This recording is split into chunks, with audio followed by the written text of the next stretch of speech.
Danes smo tukaj v Rdeči galeriji na postavi umetnika Mu Minga. Ti si drugače končuješ šolo na SPC-aju za postuse. Šola za postuse. In to je tvoja prva samostojna stava, na kateri sodeluješ. Ja, res je.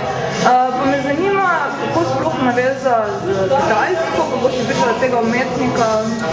Jaz sem študirala sinologijo v Ljubljani na filozofski fakulteti in potem sem odšla na Kitajsko v Yunnan.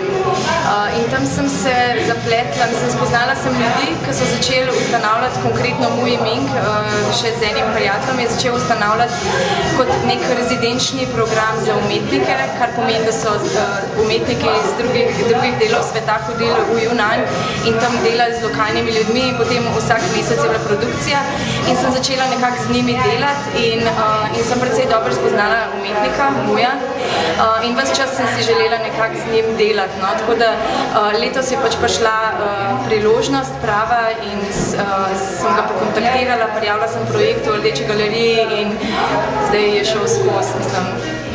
Ok, naslov razstave je Fixed Period. Fixed Period. Kaj pomeni to? V bistvu je tako, ta razstava je del mojega življenjskega projekta, kar je postati kmet.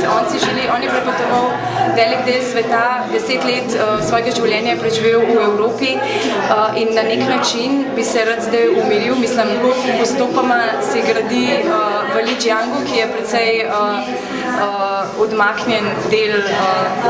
odmaknjen od mesta, si želi pač zgraditi svojo hišo, kar zdaj tudi dela. Dobil je osebno izkaznico za kmeta, zaradi tega tudi njegovo ime, Farmer Mu. Želi si postati kmet in nasplošno v njegovih projektih je dosti prisoten prašič, ker prašič povezujemo ponavadi recimo s kmečkim življenjem ali pa karkoli.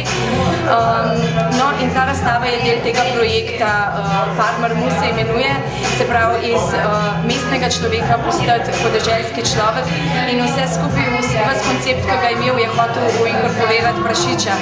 In mogoče od spodaj, če ste videli, je video na temo kokta, kjer govori o pijači kokti, ki jo je on označil kot komunistična pijača, zato ker je pač nastala takrat, ko se je nekako začel komunizem počasi.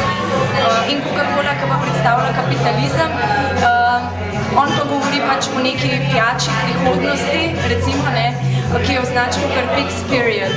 Kar sem napisala v tekstu, Fixed Period lahko označimo ali kot kri, kar uporablja tudi rdeča barva, ki je značilna na Kitajskem, zelo tradicionalna barva, ali pa kot neko obdobje, ki bo mogoče prišlo v prihodnosti in bo drugačno od komunizma in od kapitalizma ali bo neka mešanica tega, tako no.